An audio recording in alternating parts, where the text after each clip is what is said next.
next is Shigeto Kawahara, and he's currently teaching at Keio University, and he is part of the Institute of Cultural and Linguistic Studies there.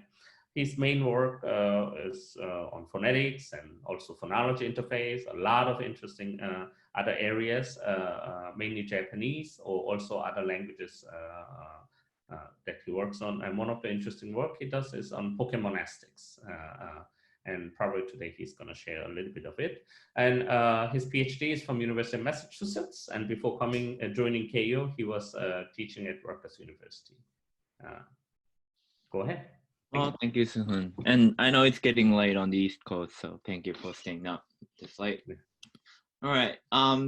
There are actually many things that I want to do in this talk, but the most important message today is to reconsider the place of sound symbolism within formal phonological theory. So there isn't much phonetics in it, but I'm hoping that once I've established this, we can talk more about phonetic phonology interface using data based on sound symbolism. Well, anyway, historically speaking, sound symbolism was not really a topic that was actively debated in the theoretical literature. I would say not at all until very recently. There are a couple of recent exceptions, like paper by Andries and Coetzee in language. And my impression was that when I was a grad student, doing research on sound symbolism was even frowned upon. Maybe it was just me feeling that. But anyway, I should define sound symbolism. A really famous example is this. So if you're given two figures like these, like one roundish shape and one spiky shape, and if you're told that you should choose a name for each between Takere and Maluma, you'd probably think that this one is Takere and this one is Maluma. Alternatively, if you're given Buba and Kiki, then this figure should be named Buba and this one should be Kiki. So this kind of connection between sounds and meanings is called sound symbolism. And this was not very well studied in the generative tradition. And for example, there's this paper by John McCarthy this paper is about a lot of segmental feature changes, old segmental feature changes in mimetic expressions in different languages.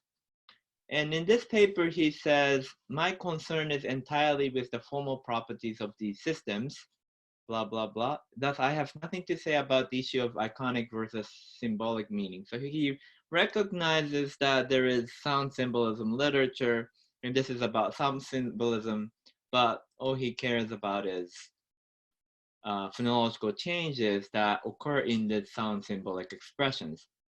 And I'm not saying that I'm not trying to imply anything negative about him. It's just that this quote represents a typical attitude towards sound symbolism by generative phonologists. But on the other hand, you may know that research on sound symbolism is really flourishing in other parts of the world, including cognitive science, psychology, marketing research even, and some cognitive linguists work on sound symbolism as well.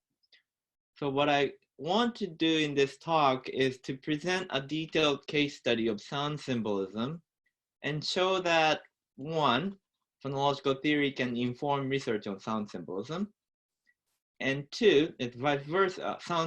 Studying sound symbolism can tell us something very important about linguistic patterns. So that's hence my title. I really want to interface sound symbolism with formal phonology. One theoretical topic that I want to address through this case study is that of cumulativity. So cumulativity is a question of when there are two phonological or linguistic effects, do these effects add up? And this is an important question because it has a potential to tease apart two competing theories of formal phonology out there. One is optimality theory, which uses ranked constraints, and this theory does not predict cumulativity in principle. On the other hand, there's a related theory called harmonic grammar, which uses weighted constraints, and that predicts cumulativity.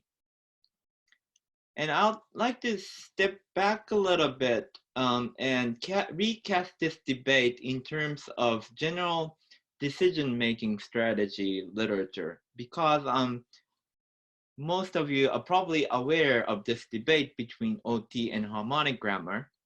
And it was a pleasant surprise to find that the same debate exists in the decision-making literature, in the psychology. And actually, these two theories are known as a fast frugal decision-making strategy and regression-based decision strategy.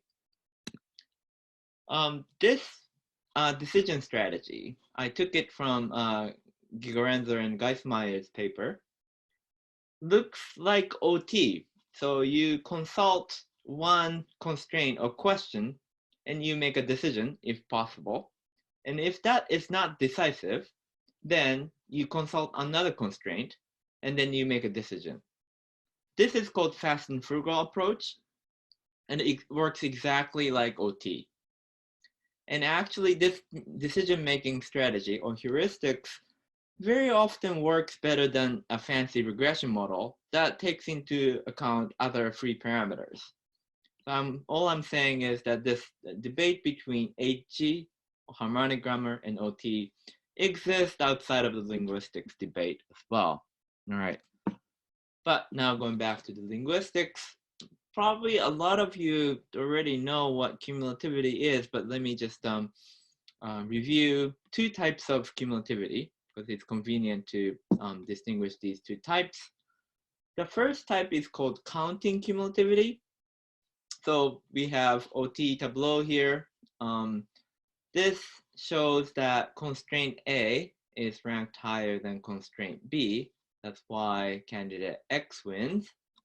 But counting cumulativity holds when these two violations of B would take precedence over a single violation of constraint A. OT predicts that this should not happen. But if this happens, we call this counting cumulativity. We call this counting cumulativity because the counting of the violations of constraint B accumulate. Okay. Ganging up cumulativity, the other kind, is the case in which we know that constraint A is more important than constraint B or constraint C. That's this tableau and this tableau.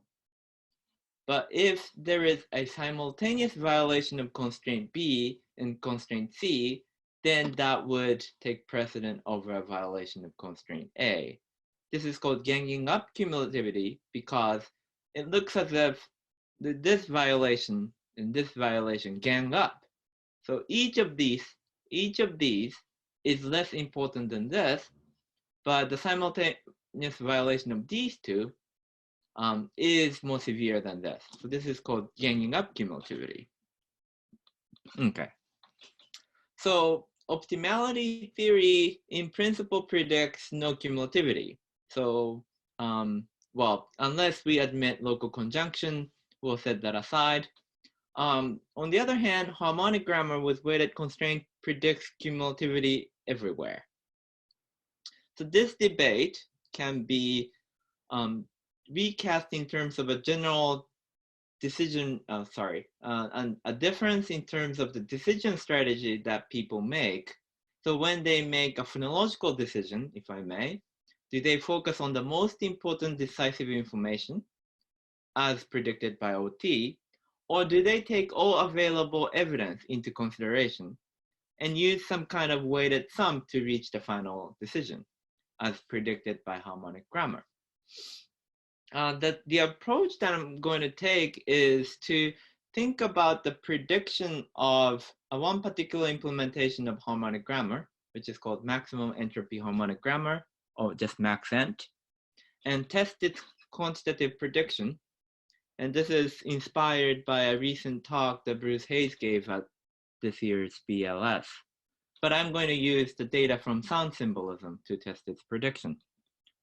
So what is the prediction of MaxEnt? that I'm going to discuss. All right. Let me try my best to make this accessible if you're not familiar with, even if you're not familiar with MaxEnt. Let's suppose that there is a constraint that can be numerically violated.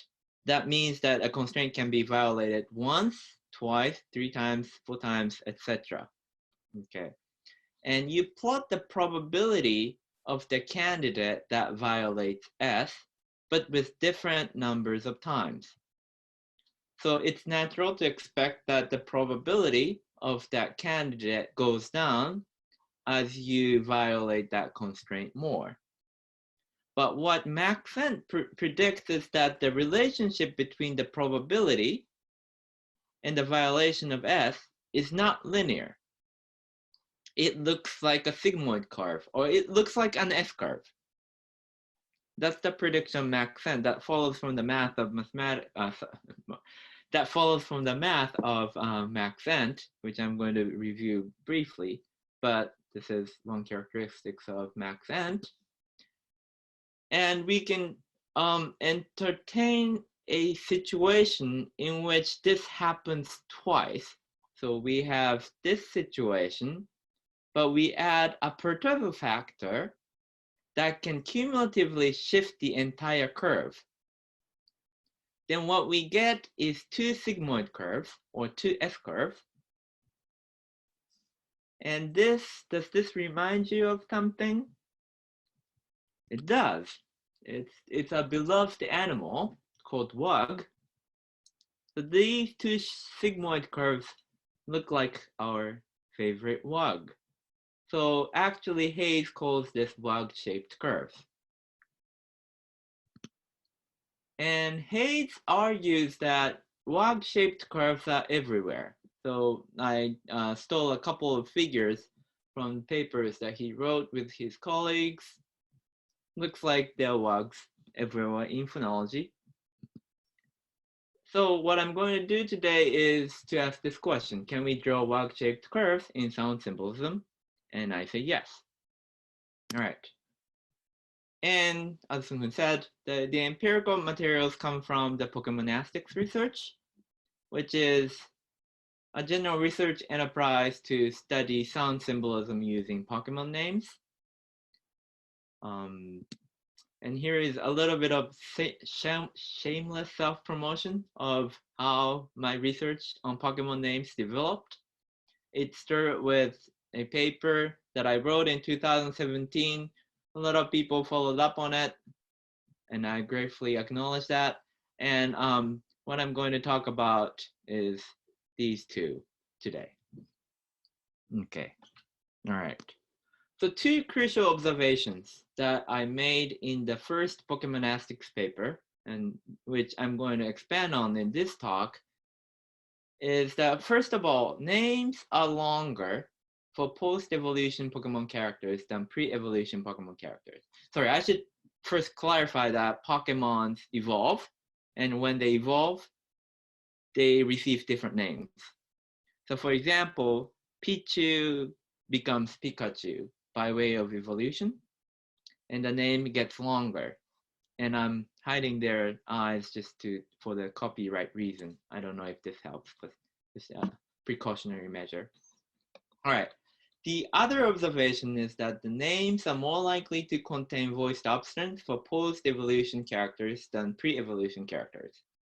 So this is another pair of Pokemon. Nyoromo evolves into Nyorovo, and you get an extra voice, not extra, you get a new voiced obstruent as the Pokemon evolve. So we see these 2 principles that seems to be at work in the Pokemon lexicon. So I ask, what if we artificially manipulate the name length? Would it result in a sigmoid curve? So that's a constraint S that I used in the schematic example. Or to put the question differently, would it instantiate cumulativity in a manner that's predicted by MaxEnt? Does it result in S curve? Okay. And the next question is, if we add a perturbing factor, can we draw wug-shaped curves? And the preview is yes. And I'm glad I included this slide because he's here. But this project was, excuse me, inspired by an in-class project by a then ICU undergraduate student. You can probably guess who that is based on the paper that I'm citing here. What he showed is that we can take move names. Moves are the moves that Pokemon fight, and they use moves when they fight. And what he showed is that both name length and the presence of voiced obstinate matter in determining the strength of move names. I wish I could use this data to address Hayes' question, but it was not very suitable because the responses were continuous.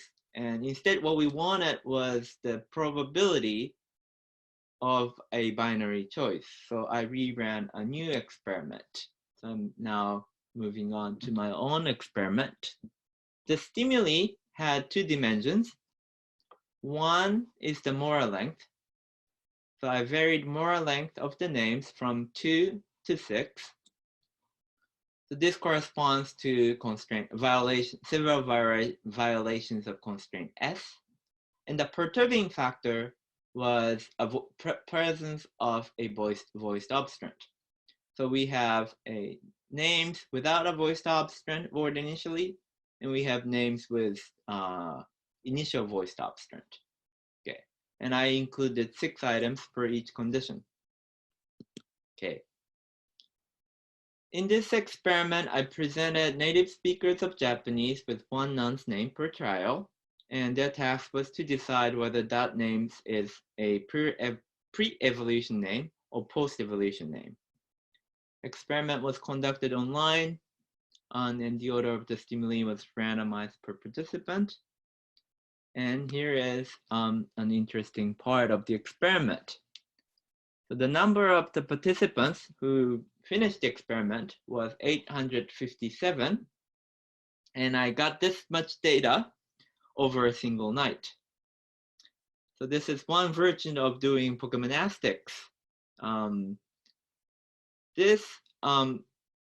Well, I'm gonna explain this later, but 3 of them were non-native speakers, and 124 of them already did another experiment of mine, which was accidental actually. But now that I know this website, I got in touch with the administrator of the website, and now I'm asking him to post it. And this is how efficient this the Pokemonastics experiment is these days, getting more than 700 participants overnight. Anyway, all right, let's look at the results. So the left panel, this one, each point is averages for each item, average across participants. And the red dots are those conditions without voiced obstruent, and green triangles represent those conditions that have voiced obstruents. So we see that green triangles are generally above without voiced obstruent condition. Sorry, I should have explained that the y-axis represents post-evolution response ratio. So this means that names with voiced obstruents are generally judged to be post-evolution more frequently than names without voiced obstruents. And x-axis is the molar length or name length.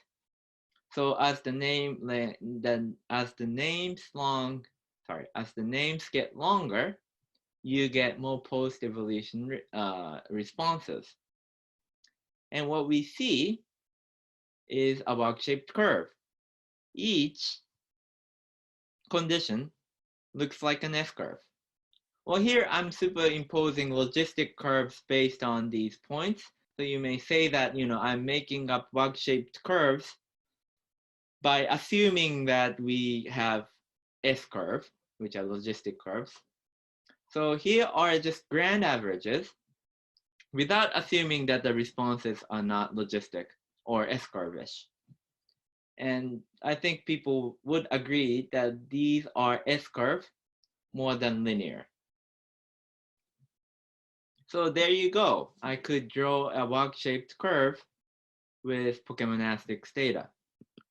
And here's some statistics that if you're interested in, I'm not very, well, this is not super important for the current purpose. What's more interesting is the next step. So the next question is, can we model this kind of data using the framework that formal phonology has been using for decades? And in a couple of my papers, recent papers, I've been arguing that this is indeed possible and in fact desirable. So let's consider phonology 101. Phonology has been a device to map input strings to output strings. So it's always been a function that takes one representation and spits out another representation. And what I'm saying is that we can do the same in sound symbolism. We have sound, and we can map that onto meaning using the same kind of device that we've been using to model phonological input-output mapping. And there's nothing that prevents us from stopping. There's nothing that prevents us from doing that. As long as we admit that this relationship can be probabilistic. Okay, all right. So I'm going to now present this analysis that's similar to a formal phonology, but the data is actually the sound symbolic patterns. And to emphasize the point that I'm really using formal phonology, I follow McCarthy's constraint schemata in defining the constraints that I'm using. So the first constraint says style-long pre, which says that assign a violation mark for each mora in a pre-evolution character name. This just says that if you have a long name, use that for post-evolution character. I don't want a long name for pre-evolution character. The second constraint says assign a violation mark for each voiced obstruent in a pre-voiced evolution character, which is just saying that if you have a name for the voiced obstruent, use that for a post-evolution character, not pre-evolution character. And since these two constraints penalize against pre-evolution name, I need constraints that militates against post-evolution character, just to balance. The humongous tableau looks like this. You don't have to really understand it, except that, for example, let's look at the violation profile. So input looks like the sounds. So this is two mora name with a voiceless stop. And the output are two meanings, pre-evolution and post-evolution. And for example, style long pre is violated twice by this candidate because it's a two mora long name that is mapped onto pre-evolution character. So this part is just like OT. And I'm gonna walk you through the other steps in the next slide. But I hope you can see that these violation profile are just like OT, just like optimality theory. Okay. I don't know how much math you want to go through, but the way MaxEnt works is pretty intuitive and straightforward. So as I said, this much is like OT. And the first step you do is you calculate what's called harmony score. This is just a weighted sum of weight and constraint violations. So since this mapping violates style long pre twice, which had some weight, you multiply that. There's a rounding error here, but it's just 2 times 1.35. You get that, and this, that. You get harmony score. And you take the e to the power of negative harmony. And I can I can explain why you take the exponentiation during the question period, but this is pretty mathematically convenient to do this. And the next step is you add up all the e-harmony values among the candidates. So that's going to be 0.07, and you divide up. You divide the e-harmony score by z, and you get the predicted probability. Okay.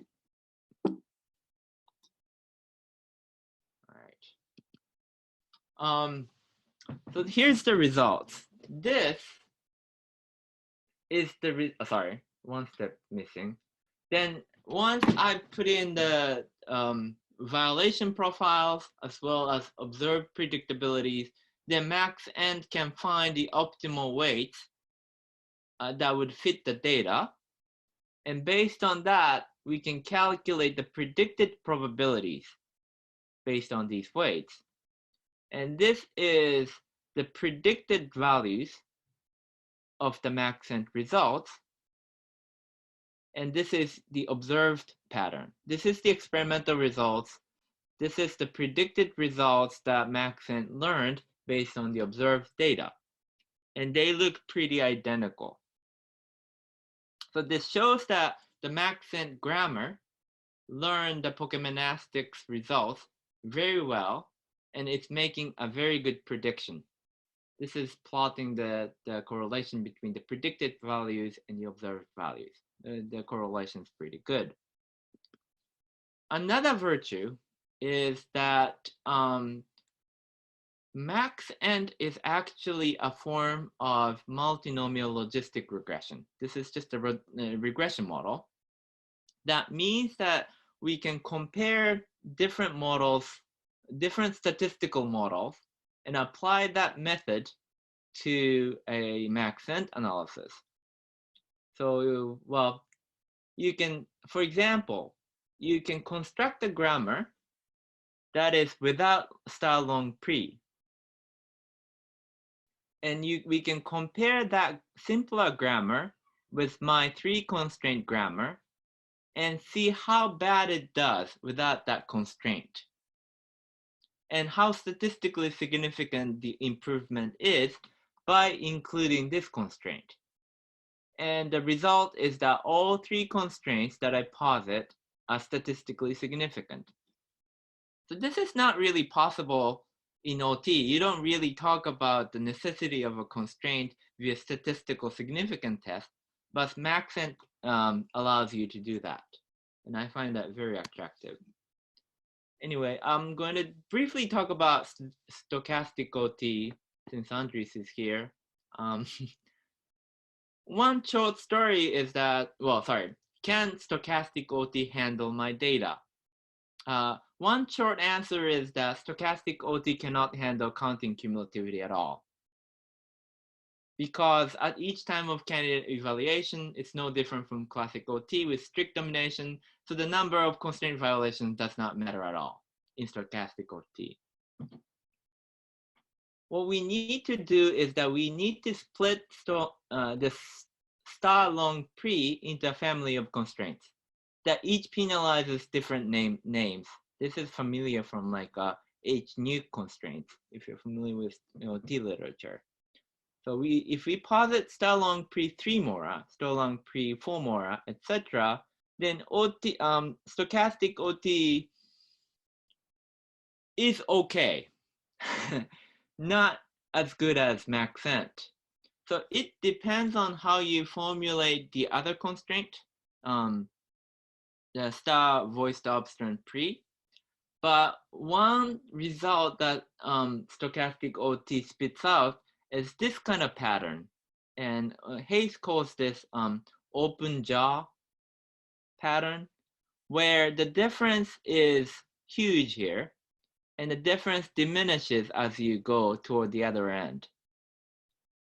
This is because star voiced pre can be here, and it can be perturbed by noise, but the effect is localized, so it's here.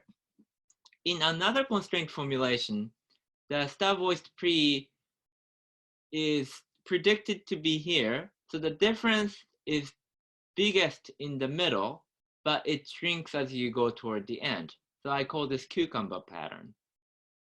So the one crucial thing that stochastic OT cannot do is to have persistent influence across the x-axis continuum. But MaxEnt can do this. All right.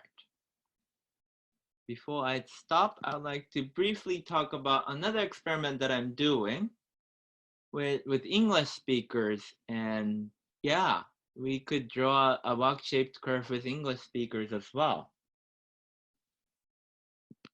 Okay, so to summarize, first of all, we can identify wug-shaped curves in sound symbolic patterns, which entails that counting cumulativity, that's one wug-shaped, one S-curve, and ganging up cumulativity, that's wug-shaped curve. They can coexist within a single system. I think that's what Hayes is predicting, or MaxEnt is predicting. The second point I wanted to make was MaxEnt with OT constraints offers a nice method to model the sound symbolic data. Stochastic OT has some difficulties, and the biggest, I think, novelty here is that there's nothing that is inherently different between phonological input-output mapping and sound symbolic mapping. And the last message is Pokemonastics is fun to do and is suited to gather data from lots and lots of people. And I'd like to throw out some discussion points. As I said, MaxEnt is mathematically equivalent to multinomial logistic regression. That's just the statistical procedure.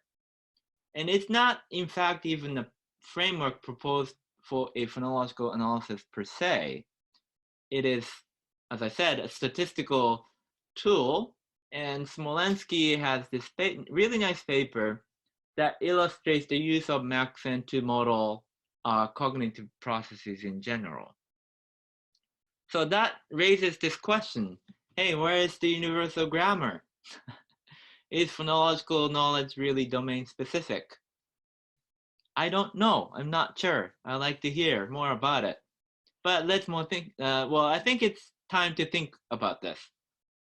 To the extent that MaxEnt provides a good framework to model phonological patterns and sound symbolic patterns, then where is the domain specificity? Or is phonology domain specific? I think it's worth thinking about that. The happy news is that MaxEnt with OT style constraints, which has been used for many, many phonological analyses these days, allowed me to address this question of whether sound symbolic patterns are cumulative or not, and more importantly, how cumulative that is. How cumulative is sound symbolism? And these questions were not addressed by other researchers on sound symbolism because, you know, cumulativity was an issue that arose in phonological theory. But psychologists didn't really care about cumulativity because they didn't care about the distinction between OT and harmonic grammar. In other words, if it weren't for Hayes, then I wouldn't have even done this experiment. I'm arguing that formal phonology can inspire research on sound symbolism. At least it wouldn't have revealed this important aspect of sound symbolism if there wasn't Hayes, or if I didn't read Hayes. On the other hand, it's mutual. So sound symbolism provided us with a new insight about how cumulative linguistic patterns are. So to summarize, really, what I want to say in this talk is that formal phonology and research on sound symbolism can inform one another, and this interaction should be mutual. And with that, thank you. Here's some acknowledgements.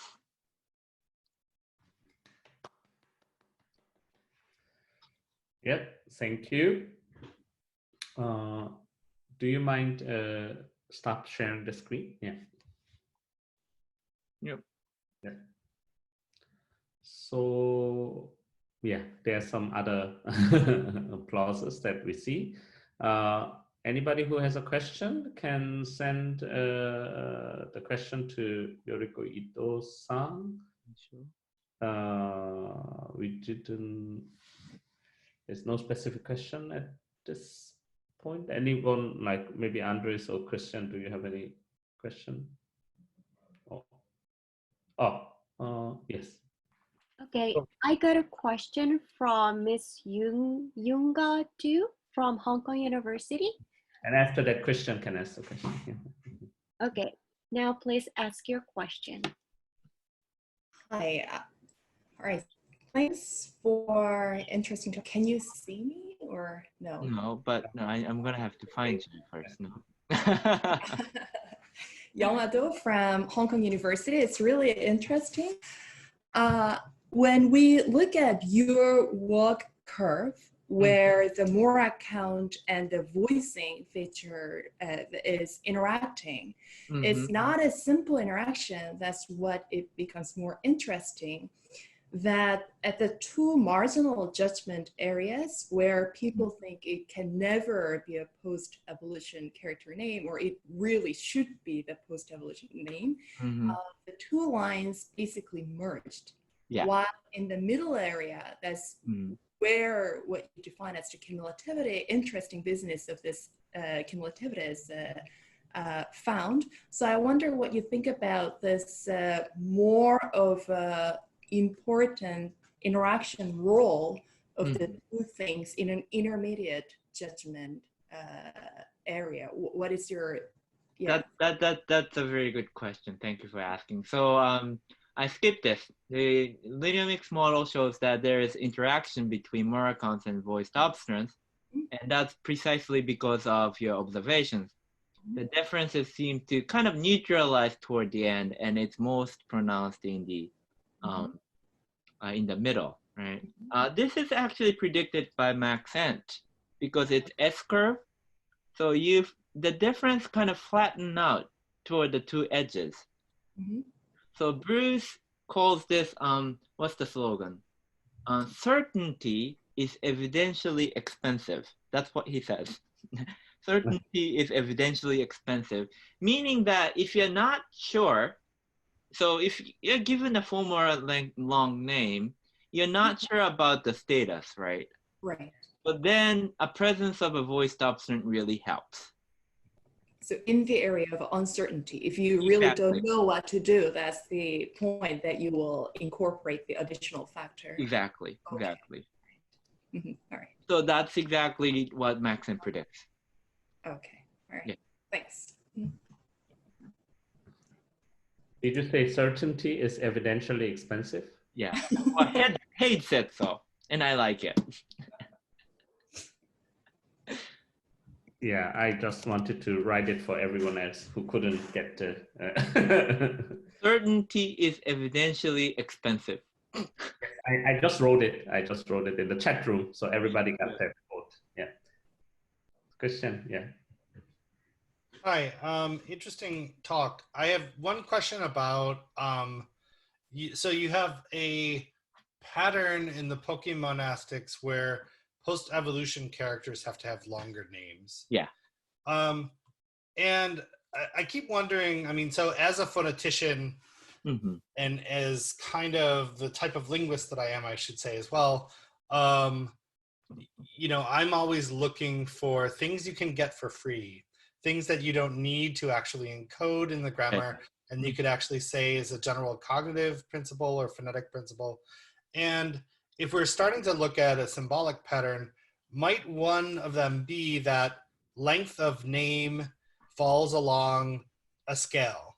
So earlier versions of something perhaps are shorter names, and then things that are evolutions of something, we could say, or, I mean, I'm just sort of thinking off the cuff a little bit, but things that are further along in a scale have longer names. So there's an iconic sort of pattern with, if you think of the evolution thing as being something salient for people's categorization, that early versus late, short word versus longer word, is that a general sort of, is that a kind of iconic patterning that we expect to observe along any scale, in which case it's not about something that is, you know, specific to Pokemonastics. I'm just curious if, like, you could think of this as a general sort of issue with a general sort of pattern involving iconicity. Yeah, maybe I should have made that explicit. So there is this principle that's been proposed called the iconicity of quantity, Right. meaning that the longer is bigger. Yep. So I think like comparative is usually longer than the bare adjective. Superlative is usually longer than comparative. Hyman, not Larry, the other Hyman made that observation. Another thing is that Stephanie Shi and her colleagues, including myself, have looked at the patterns in many different languages in Pokemon universe. And what we found is that this length effect is the one that holds in every language, not other sound symbolic patterns. Right. There's something about this iconicity of quantity that is robust across languages, and that probably has to do with what you just mentioned. It's a very straightforward iconic mapping between a vector in one modality to a vector in another modality. And that seems to be apparent in other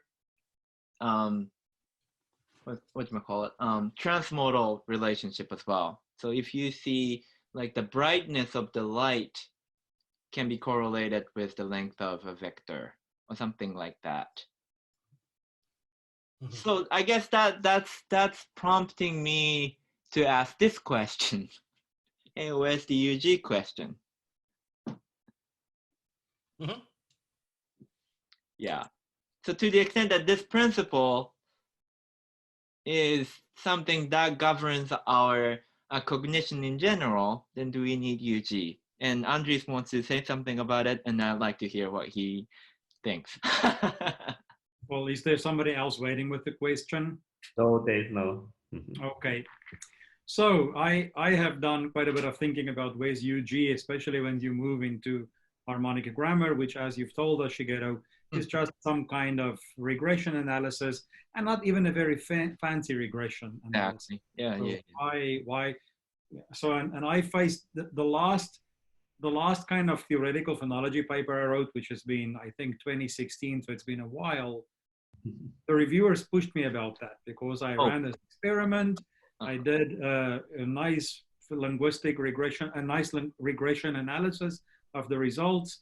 Then I did a harmonic grammar modeling of the results. And then the reviewer said, well, why do you repeat a statistical analysis of the data, first in a sophisticated regression model, and then in a less sophisticated regression model? It's just statistical modeling. Okay. And the answer I gave, but I don't know if it, well, it's convinced the reviewers because it was eventually published, but I don't know if it's really satisfactory. Harmonic grammar or optimality theory is really an architecture for how things interact with each other. It's not itself content. It's an algorithm. Content is the constraints, right? So not every constraint exists, right? We assume, let's assume there isn't a constraint that says don't have onsets, right? There is a constraint that say have onset. So we can think about HG as a regression model, but where we can't specify every logically possible factor. The factors you're allowed to specify is limited by UG.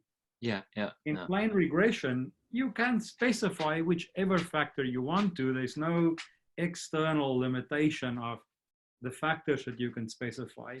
So if there is UG, I think it's in the content of the constraints or then the factors that enter your regression model. It's not in the regression model itself. I think that's, principle. I'm so glad that I think we on the same page. So on this slide, I say constraint formulation, the way constraints are formulated, or what kind of constraints can enter into UG, no, enter into our linguistic patterns, may be constrained by UG. Yeah. And if you want to, sorry, if you want to quote Hayes on that again, he gave a plenary talk at the LSA, I don't know, several years ago, 8 years ago. And the title of his talk was Discovering Universal Grammar. Oh, and his theory was, you know, his proposal was, we have this model of how grammar works, optimality theory. Let's put in a constraint and see, does it improve the fit? If it does, we've discovered that that constraint belongs in universal grammar. If it doesn't, then we throw it out. It doesn't belong in universal grammar. So it was kind of using exactly this kind of reasoning to say, let's use the architecture of decision-making to help us discover what universal grammar is. I see. So basically do this. Yes, exactly. That's exactly what he said. Yeah. Interesting. Yeah. I'll ask him if he has something that I can quote or cite. I haven't seen that written up. I just heard the talk at the LSA, but maybe he has something. Yeah. Okay. Yeah. And another thing is that this is why when I formulate the constraints, I use, you know, our respected teacher. You know, when we were doing OT, people were like free to formulate any kind of constraints, but he was like, wait a minute, right? We can't do that. We have to impose a particular constraint on how we formulate constraints, and I'm following that. Yeah. So that this is another aspect in which UG can impose how we use regression models in our linguistic behavior. Yes. Yes. Yes. So great. Anyone? It seems like no one has a question. It's been a long workshop, I think. That's also one of the reason. And lunch time is coming up in Asia, and probably and bedtime is coming up. Yes, and bedtime has passed in Eastern time, probably. If you don't have any question, I think I really have to thank everyone, especially the presenters, who just who participated from Eastern time zone. I could see the time change in Christian's background, like from bright color and now it's dark. And then also for Shigeto joining. If anybody wants to show their face, this is the time you can show your face as well. Just to say hello to the speakers, who you are, if you're interested in. And I have to thank one more time the assistants who really played a big role behind us trying to run this event as smoothly as possible. So thank you to Noriko Ito, and Roy Samlut, who is staying here. Thank you very much. And one more time, this workshop was funded by shared budget of the ICU institutes, and it was hosted by the Institute for Educational Research and Services.